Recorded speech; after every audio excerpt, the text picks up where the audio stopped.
G'day, Bomber here. Now this has been a long time coming, a little video about the E-Series Sherwood camper we've got. I'm going to go over a whole heap of the camper. People like to know what it's all about. So we'll start at the back of the vehicle. It's got a little toolbox on the back where we store a whole heap of stuff in here while we're travelling. We're already set up here. We've got deck chairs out, other camping stuff in here, all odds and ends, stuff that we need.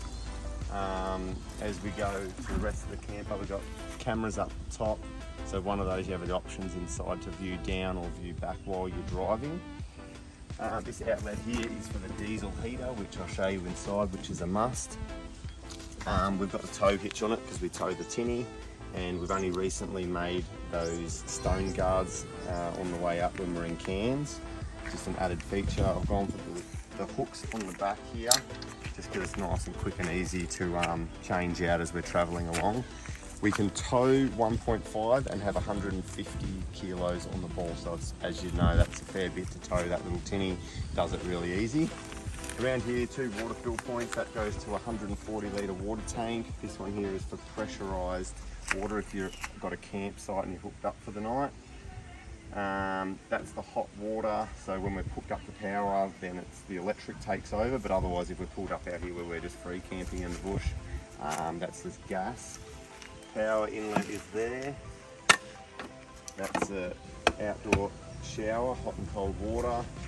Some of these are extras when you do get the RV. This is the gas inside in here, and there's a couple of other things we've got to store in there, things to wash the RV or the boat, power leads, even a little hose there to fill up the water when you're filling up the tank when you're out and about.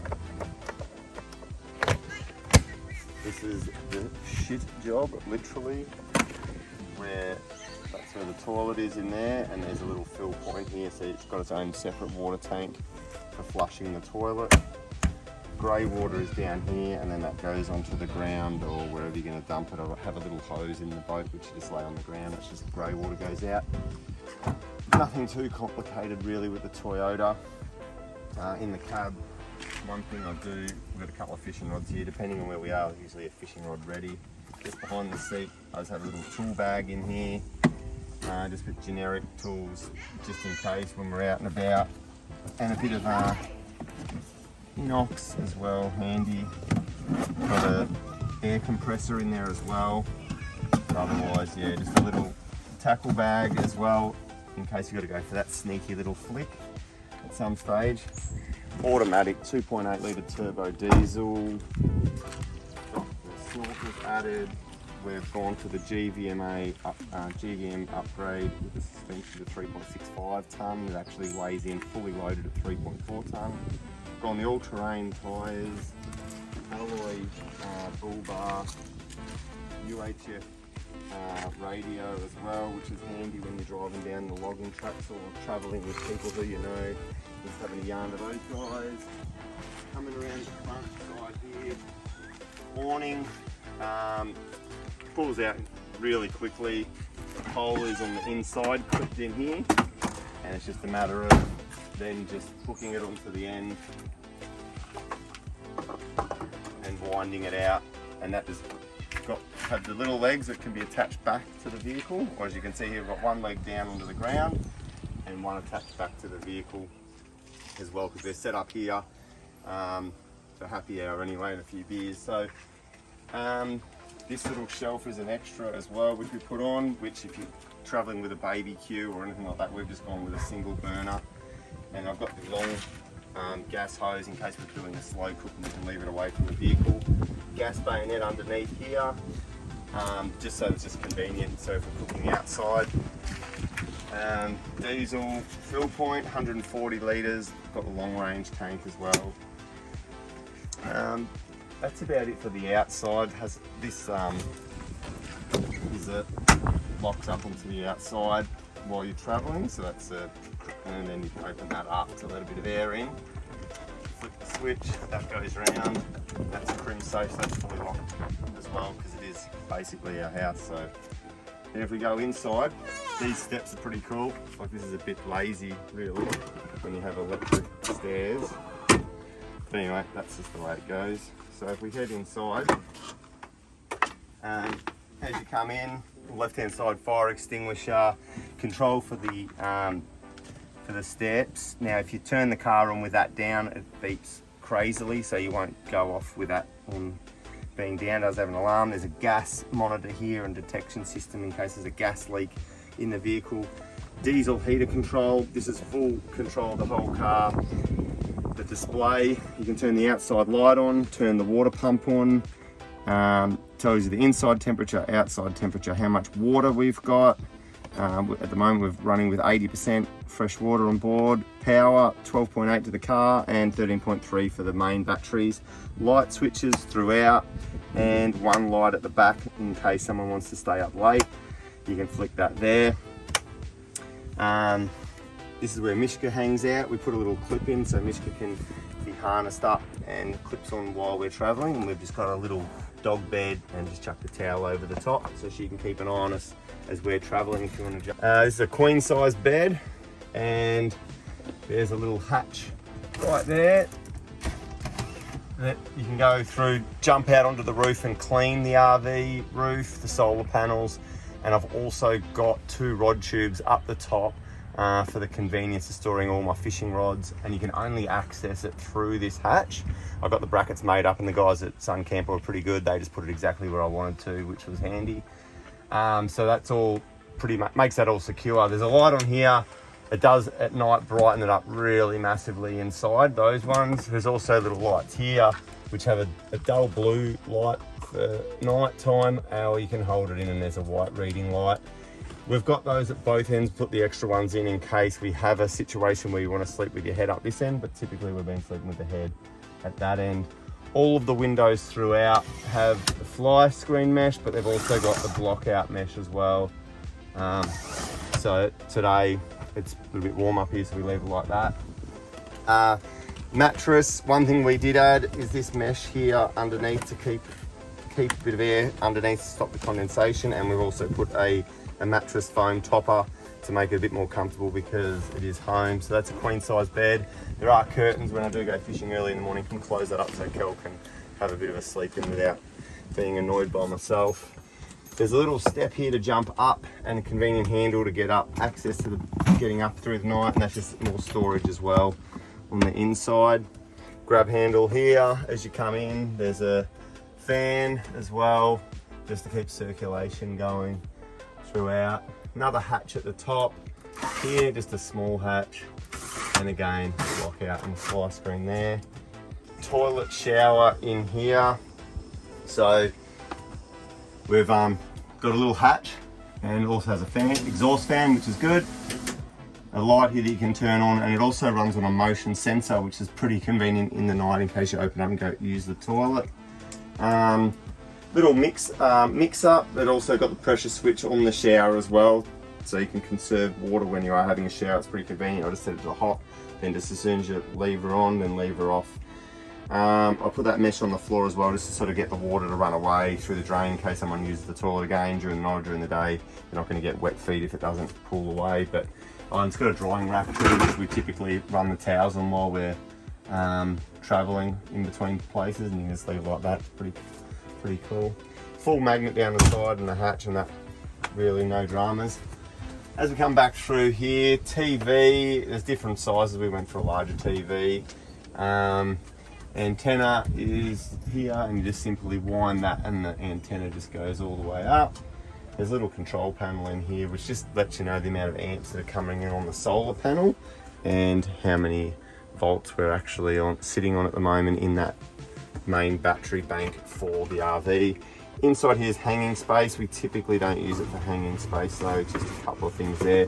There's also got the RV Wi-Fi, which you can go with, which is positioned in here. I'm not going to lie, that is in a shit spot as far as I'm concerned. It should be up higher so you don't knock it as much. But there's one of not many gripes I've really got with the whole setup.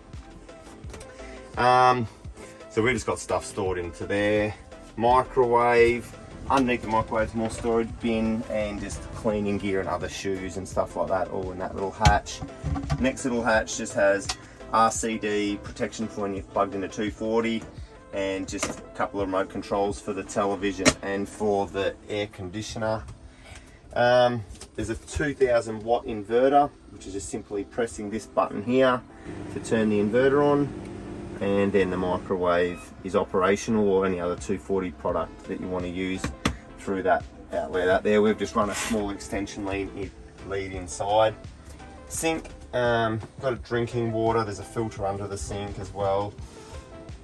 And so you can wash the dishes, obviously hot and cold water, and all the filtered water. We've just got an extra couple of canisters with us so we can change out after every 3 months. Got storage, overheads, as you can see. Look, there's a heap of room in these jumpers, and like that's literally all the clothes that I've got. Having all of these containers, and conveniently when it was set up, Kel went and measured it up, went to the shop, and we gradually got everything sorted out so it fits perfectly with all the smalls in there, and again into that one, and then again for there. Like containers like that, they just fit perfectly in there, just really work well. And I mean, it's just surprising getting the right size containers, and also pots and pans to make sure you got everything maximised and utilised while you're away, because you don't have a full kitchen. And then even with the food supplies, same again, container, and then lo and behold, red pepper. But just having those little things all sort of set out and thought about with square containers and stuff like that to utilise the space. Coming down, have a range hood, 3-burner gas cooktop. This mat's pretty cool, sort of when we're traveling, it's there to stop all the banging around, and then it also doubles up as a dish, dry dish rack, basically for drying your dishes at the end of the night. A couple of hooks there, all that sort of jazz. At the back here, this is the table. As you can see, that just rolls out really simple and easy for dinner, and also for prepping for when we're cooking. And then just stows away when we're not doing that as well, I guess. These windows are really cool. I do like them because the thing is, you can just open that up, and it's a matter of twisting that down. The window is then secured. These are double glazed. So when we're traveling, and then when you do turn up and you want to get some ventilation, there is just no restriction, and that opens up really big, lets a huge volume of air through. Magnet down, flies are out, happy days. In the back, underneath these 2 seats, this one in particular is basically all storage. There is an access point on the outside, but basically I've never used it because of the way inside is stacked with things long term that we don't need on a regular basis. And it's got the diesel heater in here as well, which I made my own shroud over the top so I can stack stuff in there. It's really, really quiet. It uses 0.6 of a litre, which is off the main tank when we are using it. So, and it takes about 20 minutes, and in here you'd be in your jocks, it's that hot. So, but really cool, because this is actually fully insulated inside. But inside there, just a whole different bits and pieces that we don't need on a day-to-day basis, that we can just simply take these cushions, which are velcroed on, off, and then get access to the gear that's inside there. As we come back down through here, there is a pantry which is slide out. It comes with 2 shelves. I went and bought another one from the RV shop just to utilise more of the space, because I think it was a bit of a waste.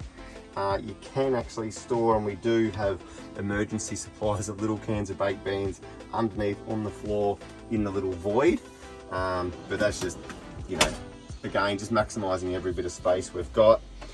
Another cupboard on this side which has things like little coffee machine here, the mocha, a couple of pots and pans, some chopping boards, knife boards, all that stuff in there, knives, all your bigger utensils. Got the small utensils there, really long drawer here, so you can stuff all the tea towels over the back, and obviously a bit of cutlery there.